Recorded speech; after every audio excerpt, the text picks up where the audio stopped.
네, 서울시 공무원 간첩 증거 조작 사건의 책임을 지고 국정원 2차장이 자진 사퇴했지만 정치권에서는 오히려 논란이 재점화되는 양상입니다. 이런 가운데 여야는 지방선거를 50일 앞두고 후보 선정 작업에 박차를 가하고 있습니다. 국회로 가보겠습니다. 김웅래 기자. 네, 김웅래입니다. 네, 증거 조작 사건을 두고 여야가 충돌 조짐을 보이고 있다고요? 그렇습니다. 남재준 국정원장 등 국정원 수뇌부와 담당 검사들이 무혐의 처분을 받은 데 대해 여야의 입장이 첨예하게 맞서고 있습니다. 새누리당은 이번 사건으로 국정원과 검찰의 신뢰에 금이 간 만큼 철저한 반성과 재발 방지책이 필요하다고 강조하면서도 수사 결과가 발표된 만큼 이제는 차분히 재판 결과를 기다리자는 입장입니다.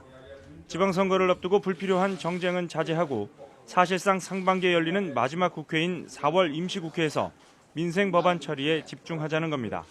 국정원 2차장의 자진 사퇴 표명과 청와대의 즉각적인 사표 수리에 대해서도 국정원과 청와대가 신속한 조치를 취했다며 긍정적으로 평가했습니다. 반면 새정치민주연합 등 야당의 입장은 정반대입니다. 우선 수사 결과에 대해서는 검찰이 국정원의 윗선은 손도 대지 못하고 자기 식구를 감싸는 비겁한 모습을 보였다며 검찰이 한계를 드러낸 만큼 즉시 특검을 도입해 진상을 밝혀내야 한다는 입장입니다. 국정원 2차장 사퇴에 대해서도 청와대가 남재준 국정원장이 아닌 2차장 선에서 꼬리를 자르려 한다고 비판하고 남 원장은 책임을 부하에게 떠넘기지 말고 스스로 사퇴하라고 촉구했습니다. 이렇게 여야가 충돌 양상을 보이는 가운데 오전 10시부터는 국회 법제사법위원회 전체 회의가 예정돼 있습니다. 한교안 법무부 장관이 출석하는 만큼 이 자리에서도 증거조작 사건에 대한 검찰 수사 결과를 놓고 여야가 거센 공방을 벌일 것으로 예상됩니다. 네, 지방선거 얘기도 해보죠. 오늘로 이제 딱 50일 남았는데 여야 준비 상황 어떻습니까? 네, 여야 모두 지방선거 준비에 박차를 가하고 있습니다. 우선 새누리당은 지금까지 제주와 울산, 세종 등 광역단체 9곳에서 후보자 선정 작업을 마무리했습니다.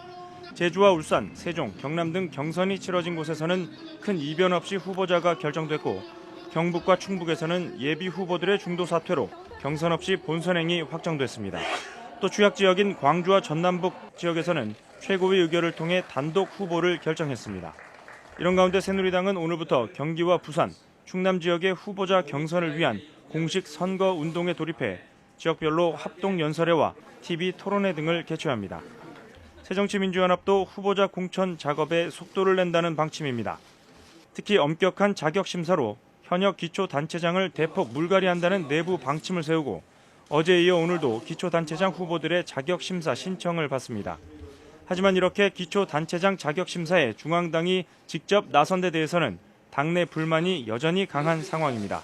오영식 서울시당 위원장 등 구민주당 출신 전국 시도당 위원장들은 오늘 국회에서 모임을 갖고 지도부의 이른바 개혁 공천 방침에 공동 대응하는 방안을 모색할 예정입니다.